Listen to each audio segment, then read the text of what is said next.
So ngayon, ayoko ipakita sa inyo yung accessories ko kasi nung nag-jeep ako, yung lalaki nakatingin dito sa accessories ko, nasuot ko, and meron pang mga teenager na ini-screenshot yung aking accessories or kung ano yung jewelry na dala ko, and nakaganon ako sa kanya para gusto kong sabihin na excuse me ate, bakit mo ini-screenshot yung aking jewelry, ganyan-ganyan. Pero hindi ko kinumpran, nag-screenshot siyang ganyan. And it's happening in Europe na ang gagawin nila yan kasi it's a group of people the gang stalker and also the perpetrators people. Ang gagawin nila, when you are in the airport, they already screenshot you and then they go to their, they have their gang stalking groups, and then they send these people is already in this area, and these people had like this or like that. So the target, we need to get those things of this person. So ayun, that's happening in Europe. That's the part of Europe because Europe had albatross, a mockingbird, and also they have an invisible thief. That's why if in the night, they're all fighting, nag-aaway sila and nagkakaroon ng parang may nagkutsilyuan, may hinabol ng motor or ng kotse kasi nalalaman nila who's the one invisible and who's the one thief that they stole their things inside their home. So that's what the Europe or Orthodox or Roman Catholic, that's why in the history of Gladiator, if you watching Gladiator, in the history of the Gladiator, always win the embedded of Roman Emperor or Roman Orthodox Catholic. Kasi una, ang Orthodox Catholic, hindi sila naguhugas ng harap nila.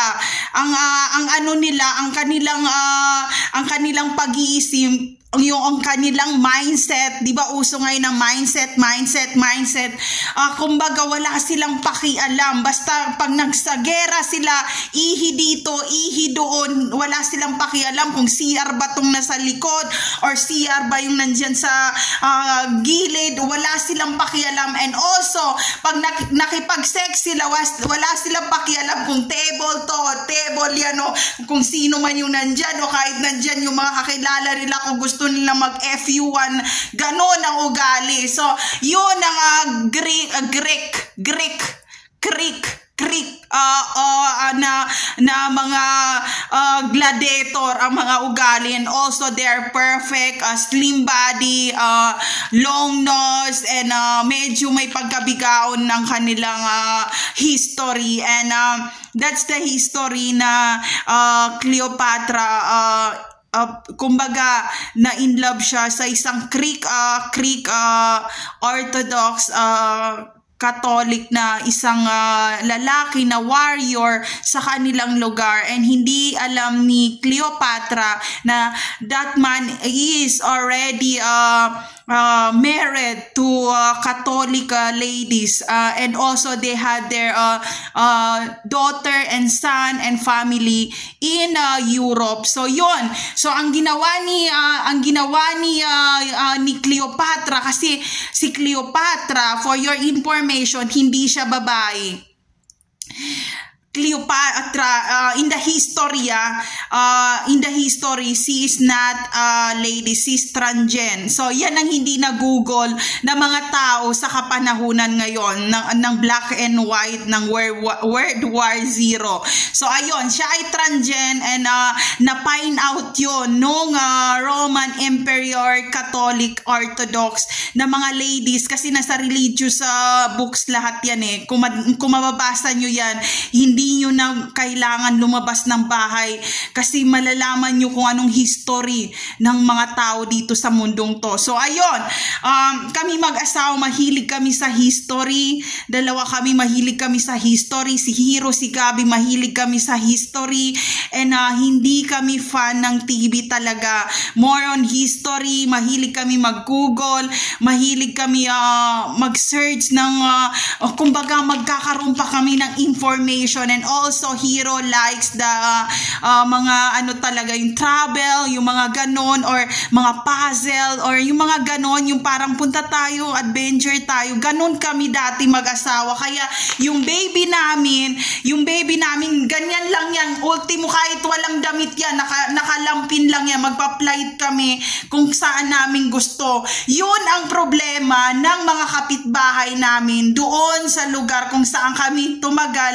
Itong mga pamilyang to, kahit na hindi nakaayos ng damit, basta punta tayo sa ganito, punta kami, wala kaming pakialam na nakachinela siya, para kami mga ibang lahi rin, na parang style na mga US na pack your things and buckle up, yung mga ganun kami, hindi kami pang Pilipino talaga na style.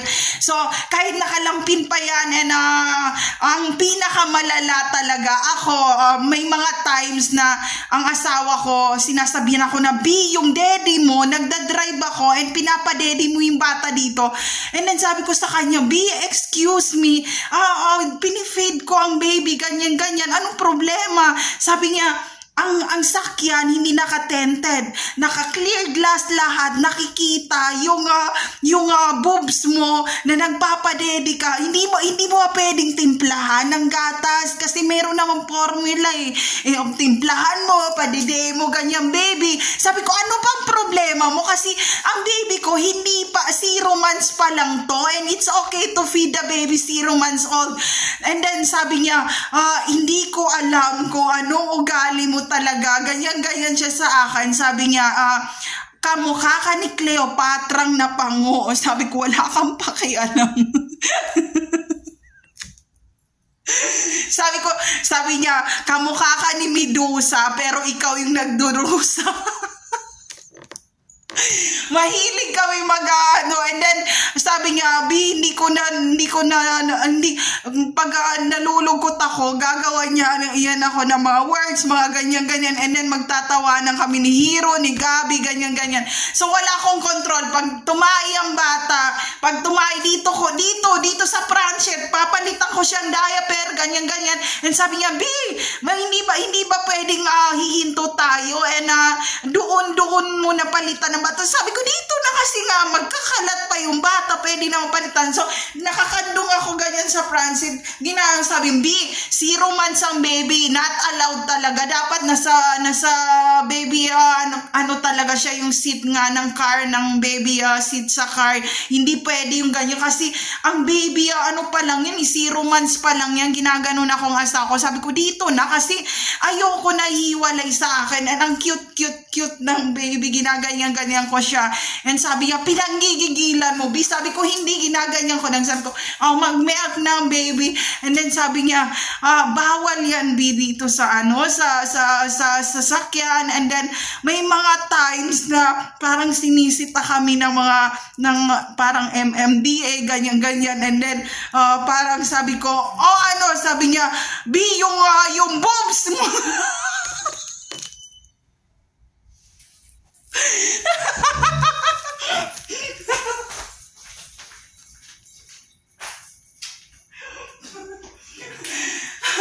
Bigla niya ako yan sasabihan, sabi niya, yung boobs mo, sinisita tayo. Sabi ko, wala akong pakialam, para hindi niya tayo tanungin na marami.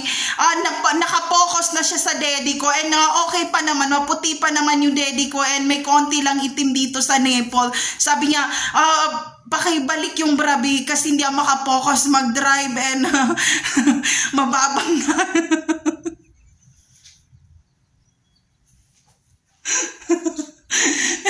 Sinasabihan niya ako nung time na yon, diginan niya ako na ang baby, tapos lagi niya ako, sabi ko, para makatipid tayo, wag tayo bibili ng nung babysitter na sa likod kasi hindi ko makikita yung baby. Sabi niya, naka-seatbelt yung baby, and naka-self-support na yun, and also maglagay na lang ng mirror doon para makita niya yung mommy na parang, hi baby, ganyan. Sabi ko, ayoko.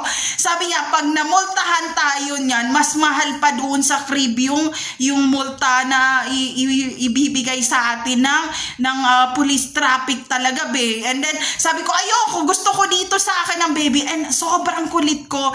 And merong times na parang masaya kami, ganyan-ganyan, hindi namin napansin na ang nangyayari. Tapos nung time na sinita niya ako, hindi pa rin ako kumbaga nakinig. And then bigla kaming nabangga talaga, umikot yung kotse, and hindi ko na yung time na yon na sinasabi niya na yung baby na 0 months old, hindi pwedeng kargahin ng ganyan kasi ang tigas ng ulo ko eh. Ayoko magpabili ng baby seat sa likod, dapat yung baby nakasecure sa likod and naka-seatbelt and hindi sa mami. And then katabi lang nung katabi dito si Hero ganun, and then sabi ko ayoko bumili, ang tigas ng ulo ko. Sabi niya, okay, may mangyayari na ayaw bumili, na pag nangyari, pagsisiya natin. And then, ang tigas ng ulo ko, ang tigas talaga ng ulo ko. Sabi ko, gusto ko magtipid tayo, ganyan-ganyan, kasi nga, si Hero, tuition niya, ganyan-ganyan. And then, one time, nakaganon ako sa baby. And then, nabangga kami, tas umikot ng gumanon. Kasi meron palang parang hinabol ng mga teenager na hinahabol ng pulis na parang nakapajama pa sila nung suot na yon, and hinahabol sila ng pulis from the airport, and parang nagkaganon yung nag-U-turn kaming ganyan, naka-U-turn kami, and then nabangga niyang ganon, and umikot kami ng parang ganon, and talagang babaliktad na yung kotse nung time na yon. Yung baby, yung si Gabi, nahawakan ko pa, and then sabi niya, B, yung bata, as yan ang sinasabi ko sa'yo, yung bata ilagay mo sa hindi ko na ilagay. So, hindi pa kami nakabili ng baby seat talaga kasi ang tigas ng ulo ko, and bawal nga yung kasi lahat ng mga nakakasabay namin sa sakyan merong baby seat, pero sabi ko mukha mas nako-comfy yung baby or naka-calm siya, ganyan. And magmula noon, hindi na ako nagsasalita nung time na yun na nakasurvive kami doon sa parang car crash na nangyari na yun, na umikot na nabasag yung salamin talaga nung sakyan sa sobrang lakas nung pagkabangga, kasi yung kanilang sakyan ay yung vintage na Cadillac pa na sakyan, matigas ang body nun eh. Ano lang yung sakyan, yung parang mga normal lang na kotse, nabasag talaga yung salamin, and naganon ko yung baby, nagkaganon ko, and kamunti ka ng matilapon yung 0 months baby talaga doon sa front ng glass. So magmula noon parang natakot na ako. Sabi ko, Diyos ko. And then, napunta kami ng police station nung time na yon. And then, parang gusto niyang sapakin yung driver. And then, sabi ko, B, wag na B, kasi mga teenagers sila. And baka hindi nila alam yung ginagawa nila kasi nahabol sila, ganyan-ganyan. Sabi ko, B, please, wag mo na. Sabi ko, it's okay. There's no problem. Ganyan-ganyan ako. Sabi ko, it's okay. Sabi ko, B, uwi na tayo. And then, sabi niya, hindi, papunta tayo ng police station kasi kailangan talagang police record nung kasi nambasag ang salamin, and hindi rin aayusin pag walang police record kasi you have your own reason bago nila i-maintain yung iyong sasakyan. Hindi ka pwedeng kumuha ng ipaayos. Sa kolorong pwede, pero ang problema, kailangan ng police report or police record. And sabi niya, police record, ganyan-ganyan. And siguro na-find out niya, itong mga teenager na to, hinahabol sila ng police, and because of my husband, napunta sila sa police station, ganyan-ganyan. Kasi ang asawa ko ayaw niyang makipag-areglo, na sabi ko, isa kolorom na lang natin ipapalitan yung glass ng salamin. B, wag na sa may police record dito. Marami dito mga parang mga kumbaga mga yung dito sa atin na parang mga divisoria, mga ganyan-ganyan. Sabi ko kolorom, ganyan-ganyan. Sabi niya hindi, kailangan kasi para matuto sila kumbaga to face their consequences or problem or any criminal records. Yun ang sinabi ng asawa ko. Sabi ko, okay, wala akong magawa doon. Baka nga hinahabol sila because of criminal record. So, nung time na yon, parang tinandaan kami nung mga teenager na yon, nung time na yon.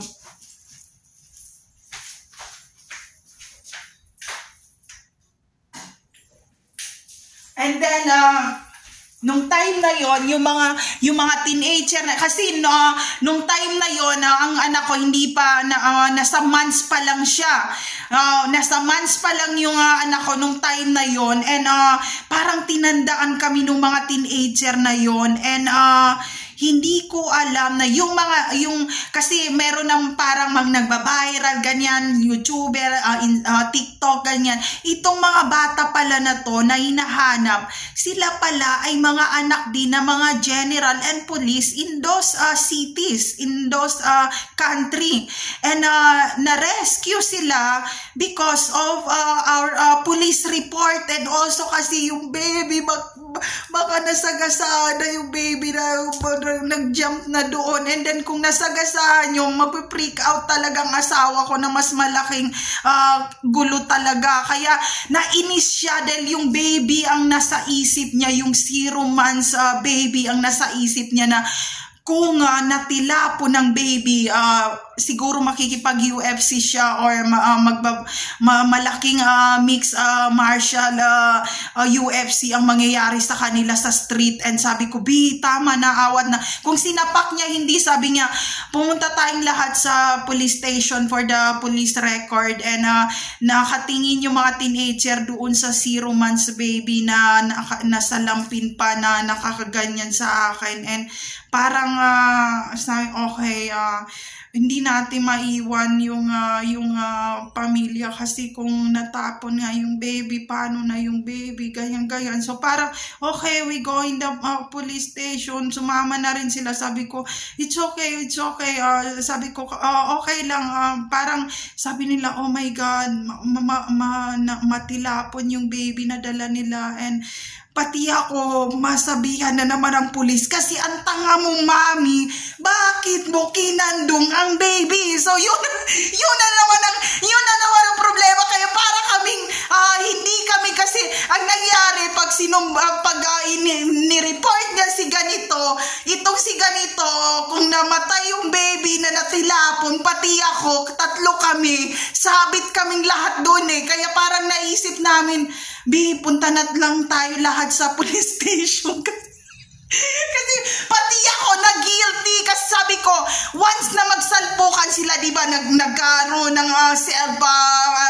self-defense dito, tapos dito nagkaroon na naman ng physical injury, tapos sa akin na naman nagkaroon ng baby 0 months old infant na murder. Ang issue dito, kaninong sakyan yung makabangga doon sa baby? Yung sakyan namin mismo ang sasagasa doon sa baby. Yun naman ang mga kaso.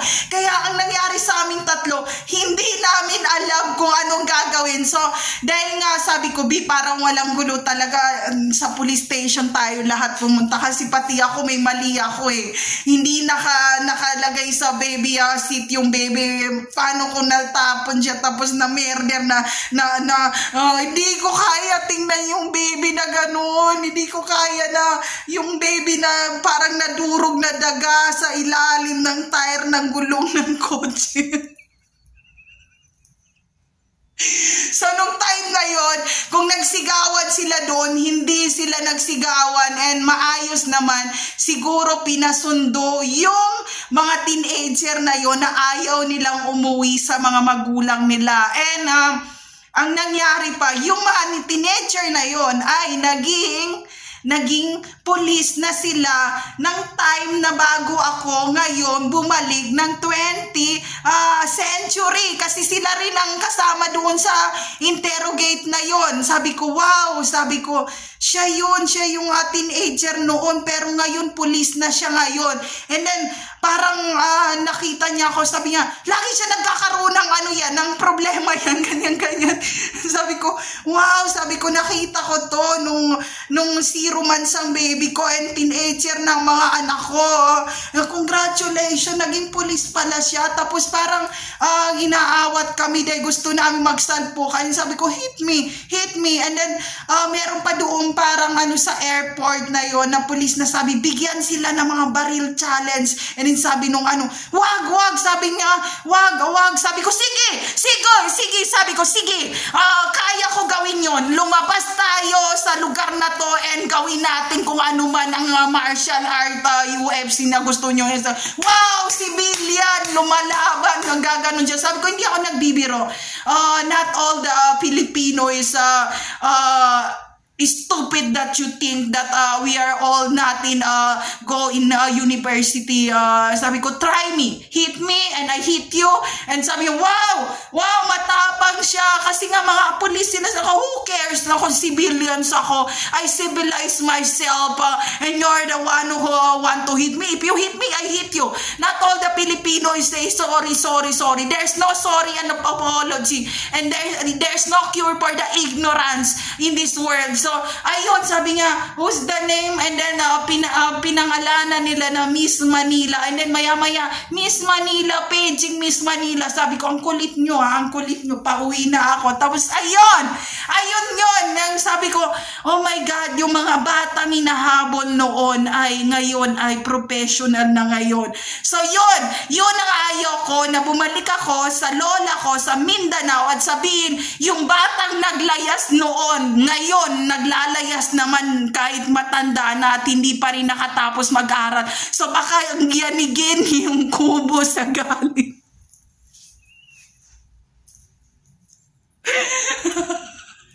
So ayun, hindi mo alam na yung mga taong nakita mo noon and magkakaroon kayo ng connection na hindi mo alam kung kailan mangyayari. So buti na lang yung baby ko, yung youngest son ko na si Gabi ay hindi na car crash doon sa pagsabog nung salamin ng sakyan. And sinabi ng asawa ko, magmula ngayon, kailangan mong kumbaga makinig at pag-aralan ang lahat ng bagay kasi sobrang tigas ng ulo mo. And sabi niya, marami ako nakatrabaho pero yung tigas ng ulo mo, parang gusto kitang ibalik sa mga mahal mo sa buhay na walang gas-gas dahil sobrang kunit. Pero binabaliktad niya yung gusto niya talaga akong sapakin nung gabi yun. And sabi ko, sapakin mo ako kasi yun naman yung point mo eh. Tapos nagsisigawan kami and umiyak na naman ako. Sabi niya, puro ka kasi iyak. Ganyan. Sabi ko kasi sa likod ang baby kay magmula noon. Sabi ko, kasi gusto ko lagi kitang katabi. Sabi niya, wag ka kasing maging baby. Ang isip mo, matanda ka na. Sabi ko, gusto ko laging sa front seat, lagi mong katapig, laging ganyan. And may mga moment na sinisita kami ng police traffic na nakaganon ako, nakakandong ako sa kanya, ginaganyan ko siya. And parang ginaano kami na, ano mga ginagawa nyo? Masyadong publicity, parang kasi parang siya yung naging teenage, boyfriend, asawa, / senior citizen together nga for 19 years. So ayun, kahit na yung mga taong yun, pag nakahanap kayo ng taong pang forever na ganun ang ugali, kung merong mga trouble na mangyari, hindi nyo sila kayang i-let go or bitawan or ano. And hindi ko alam. Kaya sabi niya, mataray siya pero she is very sweet. Kaya hindi niya ako, sabi ko, sweet, ganyan. Kaya yun, mukha lang ako mataray pero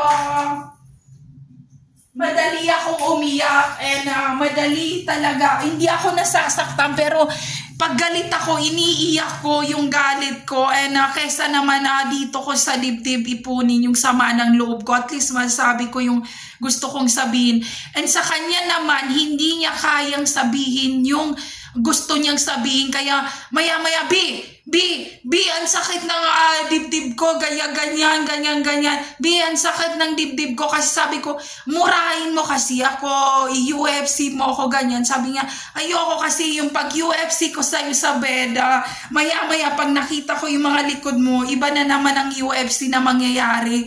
So ayun, parang nung time na nagkaroon ng problema na sa OB, ganyan-ganyan, sabi niya sa doktor, paglabas namin, sabi niya, dapat nga ang anak natin ngayon, mga sobra na 1 dosena eh.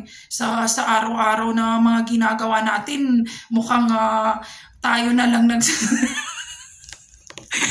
Yun pala, kaya hindi nabubuo yung baby pala kasi ina-attack pala kami ng electromagnetic ng para siyang Tesla and also voice to skull pala na frequency na para siyang kuryente na invisible na ina-attack pala yung apartment namin. Hindi lang ako ang nakapansin kasi yung ibang mga neighbor namin napansin nila na hindi na rin sila nagkakaroon ng anak and lagi rin silang nakukunan and ayun, nagpa-check up sila, nalaman nila na pala yun, kumbaga nakaka-miscarriage palang electromagnetic attack pala sa mga tao kasi kuryente yun eh. Na siya, hindi mo siya nakikita pero kuryente siya na invisible na siguro dahil nga na-attack din yung bansang yun kaya siguro galing sa mga kalaban nila, hindi nila alam na nagsasuffer na pala yung mga civilians for those kind of attacks. So for those people that already into the personnel who handle those electromagnetic webs, Tesla, please do something to shield all the country because it's not good to the health of all civilians people from Luzon, Visayas, Mindanao, and international. Yun pala yung dahilan. Kaya sa bunsong anak ko, pag ina-attack kami nung frequency, wala akong ibang option kundi uminom ng mga painkiller and also may mga binigay ang doktor na pwedeng i-take ng buntis na hindi makasama sa kanilang pagbubuntis. So yung kailangan nyo lang makipag-usap sa lahat ng specialist kasi may mga gamot na pwede sa kay buntis na hindi siya magkaroon ng side effect doon sa baby, para mga painkiller lang siya and also yung painkiller na yon hindi siya makaka-abort or hindi magkakaroon ng bleeding yung mga buntis dahil doon parang yung sugat nung wound na ina-attack nung electromagnetic wave pag naanuhan nung parang painkiller na yon na parang kinakaber niya yung sugat sa loob, parang pinapahilom niya dahil doon sa gamot na yon para lumiit yung butas at hindi magkaroon ng bleeding yung buntis. So ayun, meron siyang halong steroid yung gamot na yon and nung time din na kay Hero na kumbaga magbe-bleeding ako ng 7 months, sinaksakan talaga ako ng steroid na yon kasi walang ibang option. And yung steroid na yung pag napunta na dito sa tiyan mo, hindi siya nababurn, hindi siya agad natutunaw and malapot siya eh. So yung dugo mo sa loob, pinapalapot niya and then may mga flash doon na butas na pumapasok yung dugo. Doon yung part na parang kinakaber nung steroid na yon na hindi dumami yung pag-flash out nung blood dito sa ating harap or dito sa kaya masisecure na shield siya. And also yung steroid na yon pwede rin naman kasi yung baby naka-open yung mouth niya, there's no something wrong about, hindi siya malalason dahil doon. So ang daming gamot, ang daming mga bagay, kaya nung time na nagka-COVID talaga ng sabi ko sa asawa ko, 4 years it takes long to wait to this kind of viruses and also I don't know why it takes long. Sabi ko sa kanya, sobrang tagal, it takes long to cure those kind of antidote or what kind of sabi ko sa kanya kasi nag-google din kami and then sabi ko, oh my God, kung nasa medical field ako ngayon, hindi pwede na hindi ko malalaman kung anong dahilan ng virus ng on COVID-19 for 4 years attack to those civilians from Luzon, Visayas, Mindanao, and international. And ayun, sabi niya, bakit ba? Sabi ko, hindi ako mapakali, hindi ako pwedeng maging medical personnel kasi hahanapin ko and I expose those people that viral or take those virus to put to all civilians people and take them to the medical issue. Yun ang sinabi ko sa kanya. So ayun, sabi niya, ay nako, sabi niya sa akin, sabi ko, uwi na ako kasi nga gusto ko na talagang mag-aral about those happening kasi nga hindi ako mapakali. Gusto ko talagang malaman ganyan. Sabi niya, ano dyan, babe? Nagganon siya.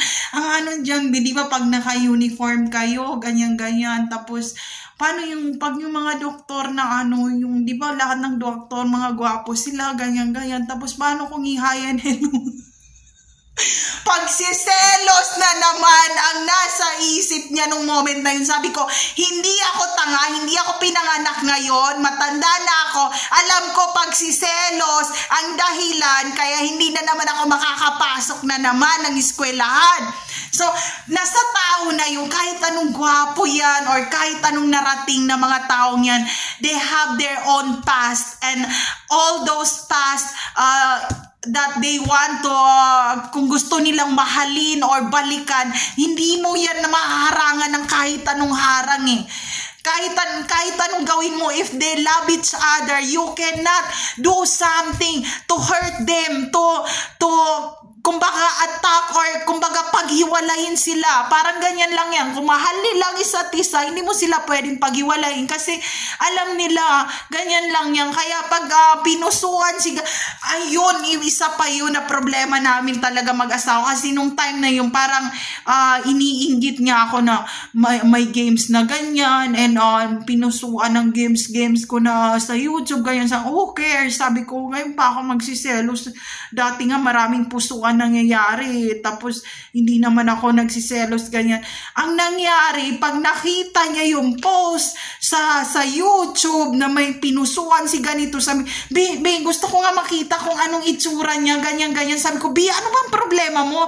Nag-hi and hello lang sa YouTube and naglagay lang ng heart to heart and para mga flower na ganyan. Ano siya, sabi niya, burahin mo yung comment ng pinusuan.